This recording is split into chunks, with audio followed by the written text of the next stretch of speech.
Bismillahirrahmanirrahim. Assalamualaikum warahmatullahi wabarakatuh. Baiklah, di sini saya akan menjelaskan, membeberkan sedikit ya podcast tentang pertanyaan kesenjangan pendidikan Islam di daerah terpencil. Nah, kenapa sih di daerah terpencil tuh? Maaf, ngelag sedikit saya. Nah, kenapa sih kesenjangan Islam di daerah terpencil tuh? Kenapa daerah terpencil itu senjang banget Islamnya gitu kan, pendidikan Islamnya tuh? Kenapa senjang banget ke pendidikan Islamnya itu kan? Nah, kesenjangan pendidikan Islam di daerah terpencil merupakan salah satu tantangan besar yang dihadapi oleh sistem pendidikan di Indonesia. Daerah terpencil sering mengalami berbagai keterbatasan yang membuat kualitas pendidikan, khususnya pendidikan Islam, tidak setara dengan daerah perkotaan, yang mana di daerah terpencil banyaknya kurangnya para pengajar gitu kan di daerah terpencil. Mohon maaf ya, di sini tuh berisik banget ya, soalnya saya di kobong gitu kan, jadi garang sedikit. Intinya maaf, mohon dimaafkan. Baiklah, satu, pembahasan kesenjangan pendidikan agama Islam di daerah terpencil. Ya, satu adalah faktor penyebab kesenjangan. Nah, yang pertama yakni faktor penyebab kesenjangan, yang mana keterbatasan infrastruktur. Nah, banyak sekolah atau madrasah di daerah terpencil yang memiliki fasilitas yang minim. Nah, seperti ruang kelas yang tidak layak, terus kurangnya laboratorium gitu kan. Nah, dikarenakan dan minimnya juga perpustakaan gitu kan. Nah, yang dikarenakan banyaknya kekurangan infrastruktur di daerah terpencil itu gitu kan. Jadi kurangnya pendidikan agama Islam di daerah terpencil. Yang kedua yakni faktor penyebab kesenjangan, yaitu kekurangan tenaga pendidik. Nah, guru agama atau ustadz yang kompeten sering enggan ditugaskan di daerah-daerah terpencil karena akses yang sulit dan juga minimnya insentif. Nah, karena kurangnya ustadz atau pengajar di daerah terpencil tersebut gitu kan, pinggir. Nah, daerah terpencil tersebut gitu kan. Jadi pendidikan agama Islam di daerah terpencil tersebut itu kurang diperhatikan gitu kan. Nah, yang selanjutnya yaitu minimnya dukungan teknologi. Nah, akses internet yang terbatas, terus hambatan pembelajaran berbasis digital, terus kan padahal teknologi telah meningkat gitu kan. Nah, karena daerah terpencil itu kurang internet, akses internet, jadi sulit untuk mengakses internet digital seperti melihat YouTube atau dan lain sebagainya gitu kan. Jadi kesenjangan, jadi minimnya ilmu pendidikan agama Islam itu di daerah terpencil tersebut gitu.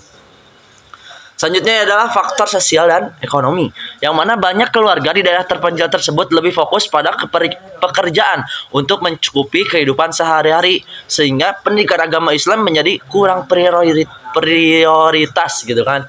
Jadi orang-orang daerah terpencil tersebut lebih mementingkan kerja gitu kan daripada agama gitu. Karena kan ya untuk menghidupi kecukupan sehari-harinya gitu kan, untuk membiayai kehidupan sehari-harinya, yang mana membutuhkan ya karena makin mahal juga gitu kan, semakin sini makin mahal juga bahan-bahan pokok gitu. Jadi mereka lebih memprioritaskan atau lebih mengutamakan kerja untuk mendapatkan pendapatan daripada pendidikan agama Islam. Yang selanjutnya itu, yang setelah faktor yang selanjutnya adalah dampak kesenjangan. Nah, dari dampak kesenjangan ini ada beberapa. Yang pertama yaitu kualitas pendidikan yang tidak merata.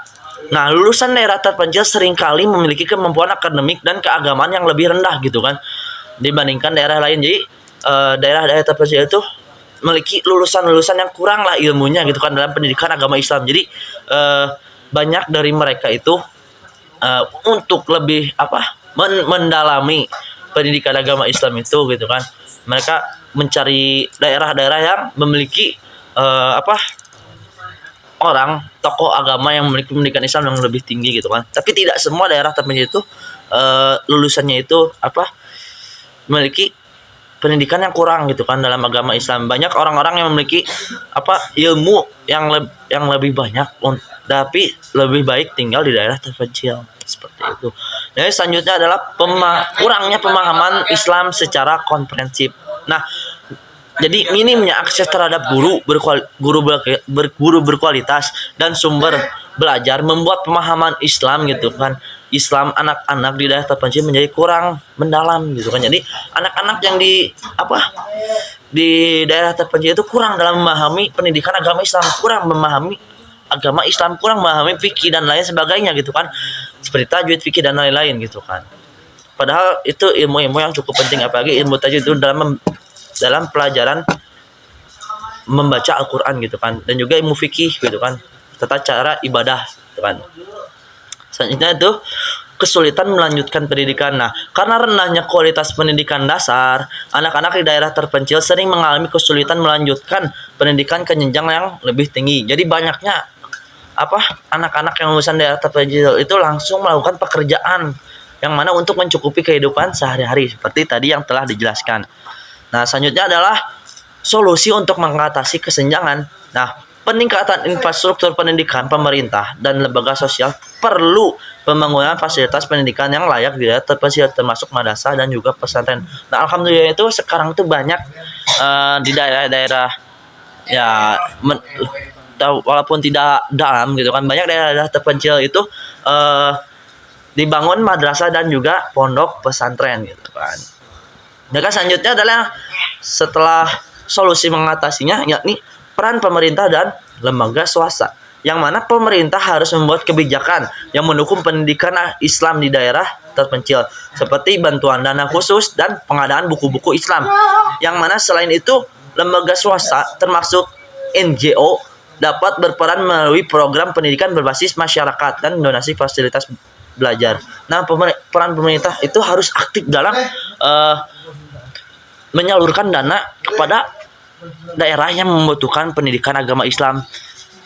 Gitu kan, yang mana kurangnya pendidikan agama Islam di daerah tersebut gitu kan. Nah, jadi kesimpulan yang dapat diambil dari kesenjangan pendidikan agama Islam di daerah terpencil tersebut, yang mana kesenjangan pendidikan Islam di daerah terpencil harus menjadi perhatian serius bagi semua pihak, baik pemerintah, lembaga swasta dan lain-lain sebagainya gitu kan. Presiden juga harus seharusnya.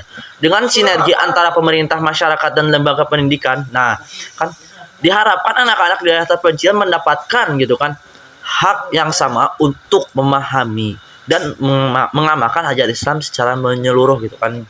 Jadi anak-anak daerah terpencil juga harus memiliki hak belajar yang baik seperti daerah-daerah lain gitu. Ya, mungkin cukup sekian dari saya. Mohon maaf apabila banyak kesalahan. Wabillahi taufik wal hidayah. Wassalamualaikum warahmatullahi wabarakatuh.